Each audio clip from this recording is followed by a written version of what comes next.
एक लाश के 31 टुकड़े और उसको दफनाने के लिए 31 कब्र और बदन में 31 ही गोलियां।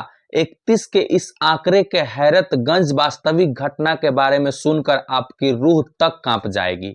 दोस्तों, 4 दिन की इस दुनिया में अक्सर ये सुना जाता है कि खून का बदला खून से लिया जाता है, लेकिन शायद कभी किसी ने नहीं सुना होगा कि एक लाश के 31 टुकड़े के बदले 31 गोलियां और 31 ही कब्र का बेहद उलझा हुआ ताना बाना किसी कातिल ने कभी बुना हो।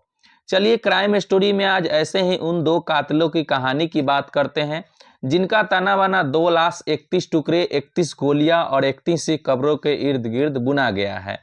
ऐसा षड्यंत्र जिसकी तह तक पहुंचने की कोशिश में एक वक्त ऐसा भी आया जब पुलिस भी गच्चा खा गई। मतलब पुलिस को भी कुछ समझ में नहीं आने लगा कि आखिर ऐसा हुआ कैसे। दोस्तों, ये मुंबई की रूपहले पर्दे की कोई स्क्रिप्टेड कहानी नहीं है, यह एक वास्तविक घटना है। हमारे देश की राजधानी दिल्ली से चंद मील दूर उत्तर प्रदेश के बुलंदशहर जिले की कहानी है। ये दरअसल क्राइम की कहानी में पेश इस किस्से की शुरुआत होती है 2 पक्षों की रंजिश से। कुछ वक्त पहले इलाकों में एक डॉक्टर को गोलियों से भूनकर कत्ल कर डाला गया था। कुछ टाइम पहले 2022 में, साल 2022 में एक डॉक्टर को भूनकर गोलियों से कत्ल कर दिया गया था। उस डॉक्टर का नाम था डॉक्टर सदाब। जांच में पुलिस जुटी तो डॉक्टर सदाब की किसी से दुश्मनी की बात दूर दूर तक पता नहीं चला। जैसे ही जांच करने लगी पुलिस तो डॉक्टर सदाब का दुश्मनी दूर दूर तक किसी से पता नहीं चला, उसका दुश्मनी किसी से नहीं होता था। पोस्टमार्टम के दौरान पुलिस को पता चला कि डॉक्टर सदाब के बदन में 31 गोलियां झोंकी गई है। बस यहीं पर आकर पुलिस अटक गई। भाई, अगर उसकी दुश्मनी दूर दूर तक किसी से नहीं है तो उसकी बदन में 31 ही गोलियां क्यों डाली गई? इस सवाल के जवाब पुलिस के पास नहीं आ रहा था। उनका इस सवाल का जवाब नहीं मिल पा रहा था। यहीं पर आकर पुलिस अटक गई। पड़ताल में पुलिस जुटी तो पुलिस के टीमों के सामने सवाल आया कि आखिर जब कोई इंसान जब 1-2 गोलियों से ही मर सकता है, कत्ल किया जा सकता है उसका, तो फिर डॉक्टर सदाब के बदन में 31 गोलियां झोंकने के पीछे क्या मकसद रहा होगा? 31 ही गोलियां उसके बदन में क्यों झोंका गया? 1-2 गोली से भी उसको मारा जा सकता है। अगर नॉर्मल मर्डर भी किया गया होगा, कोई शूटर से भी मर्डर करवाया होगा, तो 1-2 गोली मारकर वो भाग जाता। 31 ही गोलियां उसके बदन में क्यों है? तो यह सवाल के ऊपर पुलिस अटक गई थी। 100% का यह सवाल था।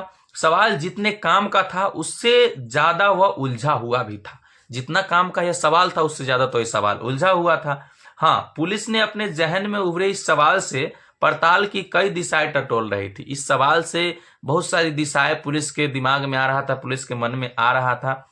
मसलन एक इंसान के बदन में कोई इतनी गोलियां चीर कर रंजिशन ही मारता है। पुलिस ये अंदाजा लगा रही थी कि कोई न कोई बदले की आग में ही इतनी 31 के 31 गोलियां किसी इंसान को मारता है। यूं ही किसी को नॉर्मल मर्डर करने के लिए 31 गोलियां नहीं मारता है, वरना कत्ल तो 1-2 गोली से भी हो सकती है। पुलिस के दिमाग में हमेशा क्वेश्चन आ रहे थे। पुलिस के अपने ही इस तर्क को मगर कत्ल किए जा चुके डॉक्टर सदाब के परिवार वालों के बयान ही काट दे रहे थे। अब डॉक्टर सदाब के परिवार वाले बोल रहे थे कि उनका दूर दूर तक कोई दुश्मनी या किसी से झगड़ा या तू मैं तक भी नहीं होता था। तो बताइए, उनका दुश्मनी किसी से इतने बड़ा दुश्मनी कैसे हो सकता है? यहीं पर आकर पुलिस अटक जाती थी कि भाई यह कैसा आदमी है, इसका दुश्मनी किसी से है ही नहीं और 31 गोलियां मारकर हत्या कर दिया गया। क्योंकि परिवार वालों का कहना था कि डॉक्टर सदाब शरीफ चाल चलन वाली शख्सियत थे। परिवार वाले बोलते थे कि डॉक्टर जो थे वो शरीफ चाल चलन वाले शख्सियत थे। उनकी कभी किसी को रंजिश की बात दूर दूर तक तू मैं भी नहीं हो सकती। जैसा कि मैंने पहले बताया कि उनके परिवार वालों ने बताया कि तू मैं तक भी किसी से कभी उनका नहीं होता था। तो मारने की तो बात बहुत ही दूर रखिए। लिहाजा डॉक्टर सदाब के परिवार वालों की इस दलील के सामने पड़ताल में जुटी पुलिस फिर अपने ही सवाल पर आकर वहीं खाली हाथ लौट जाती थी।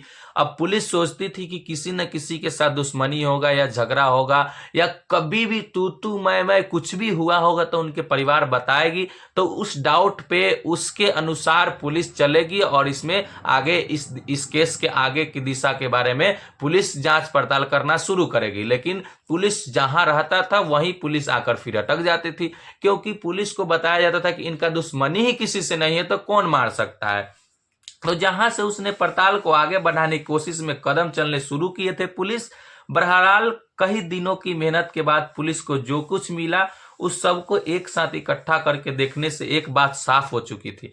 कई दिनों तक जांच पड़ताल करने के बाद पुलिस को जो कुछ भी मिला उन सब को एक साथ इकट्ठा करके जांच करने से एक बात साफ हो चुकी थी कि हो न हो परिवार वाले भले ही डॉक्टर सदाब के किसी से रंजिश की बात से इनकार कर रहे हैं, मगर कत्ल की इस घटना में रंजिश का एंगल तो कहीं ना कहीं तो आ रहा था। कहीं ना कहीं तो बदला का आग जो है या फिर किसी से झगड़ा की जो बातें हैं वो कहीं ना कहीं तो छिपा हुआ था। भले परिवार वाले इनकार कर रहे थे, सही बात है, लेकिन कहीं ना कहीं तो रंजिश की एंगल तो कहीं ना कहीं छिपा हुआ था, जिसे तलाश कर बाहर लाना और कातिलों तक पहुंचने की जिम्मेदारी पुलिस की थी। जिसे तलाश कर बाहर लाना और कातिलों तक पहुंचने की जिम्मेदारी जो था वो पुलिस का था। ऐसा ही होता है, पुलिस ही सब जांच पड़ताल करते हैं। कहते हैं कि हर जगह अपराधी पास होता रहे, मगर एक जगह जहां पर जाकर वो हारता है उसी मुकाम पर पुलिस या किसी भी पड़ताली एजेंसी की जीत लिखी होती है। हाँ, हर जगह तो चोर या डकैत या फिर कातिल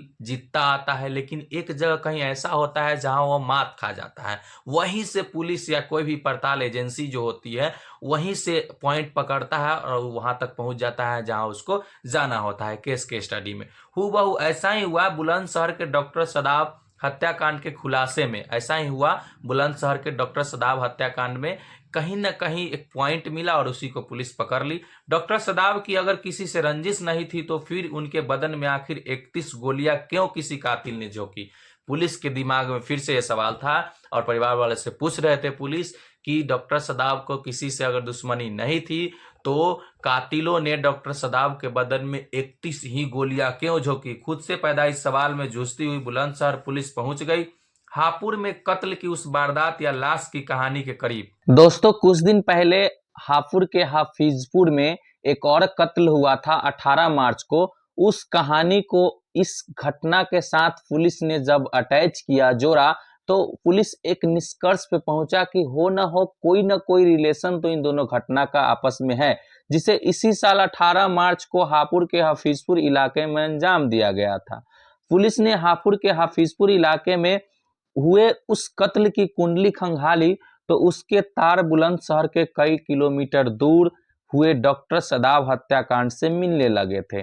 बुलंदशहर से कई किलोमीटर दूर हुआ था आखिर वो घटना, फिर भी उस घटना से डॉक्टर सदाब का आपस में कत्ल के बारे में कड़िया जुड़ने लगी थी। ठीक है दोस्तों, उसके बाद पता चला कि हापुड़ में जिस इरफान नाम के शख्स, हापुड़ में जिसका कत्ल हुआ था उसका नाम था इरफान खान। इरफान नाम के शख्स का कत्ल हुआ था इसी साल 18 मार्च को किया गया था। उसका लाश के भी 31 टुकड़ा किया गया था। उन 31 टुकड़ों के लिए हत्यारों ने अलग अलग स्थानों पर 31 ही कब्र का इंतजाम करके उन 31 टुकड़ों को दफन कर दिया गया था, दफन किया था हत्यारों ने।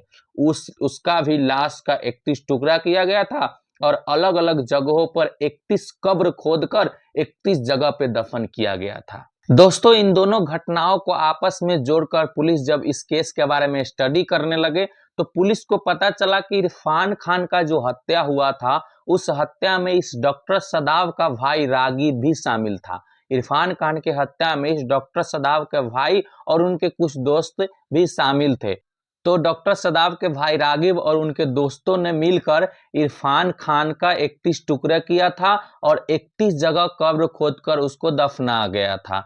तो इरफान खान के भाइयों ने बदले की आग में आकर डॉक्टर सदाब की हत्या की है और रागिब का हत्या न कर कर उसके ही भाई का हत्या किया है, डॉक्टर सदाब का हत्या किया है इरफान खान के चारों भाइयों ने मिलकर। तो इन दोनों केस के कड़ियों को जोड़कर पुलिस ने जब स्टडी करना शुरू किया तो पता चला कि इरफान खान का जो मौत हुआ था और डॉक्टर सदाब खान का जो मौत हुआ था दोनों का आपस में कोई ना कोई रिलेशन है। ऐसे ही कोई किसी को नहीं मार देता है। जब डॉक्टर साहब का किसी के साथ कोई रंजिश नहीं था, कोई झगड़ा लड़ाई नहीं था, तो कैसे उनके बदन में 31 के 31 गोलियां डाली गई और मार दिया गया। तो दोस्तों, पता चला कि डॉक्टर सदाब के जो भाई थे रागिब, वो अपने दोस्तों के साथ मिलकर इरफान खान को कत्ल किया था 18 मार्च को। तो इरफान खान के भाइयों ने भी प्लान बनाया था और साजिश किया था इसके खिलाफ। तो उन्होंने उन लोगों ने भी मिलकर, इरफान खान के चारों भाइयों ने भी मिलकर रागिब को न मानकर रागिब के भाई को मारा, जो कि डॉक्टर थे पेशे से। और इसी तरह इरफान के चारों भाइयों ने मिलकर रागिब के भाई को मारकर अपने अंदर जल रही बदले की आग को बुझाया। तो दोस्तों, इस दोनों घटना को जब आपस में जोड़ा पुलिस ने, तो इस निष्कर्ष तक पहुंचा और आखिर आईना दूध का दूध और पानी का पानी हो गया और उन कातिलों के पुलिस ने पकड़ लिया है। कुछ कातिल अभी भी मिसिंग है, जिसको पकड़ने के लिए पुलिस पूरे जाल बिछाए हुए है बुलंदशहर में, और जहां पे इरफान खान का भी कत्ल हुआ वहां पर भी। तो दोस्तों, आए दिनों ऐसा घटना हमारे समाज में देखने को मिलता है। तो आप लोग की क्या राय है कि ऐसा होते रहेगा तो दुनिया कहां तक जाएगी? आप लोग अपनी अपनी राय कमेंट में दे सकते हैं। धन्यवाद दोस्तों।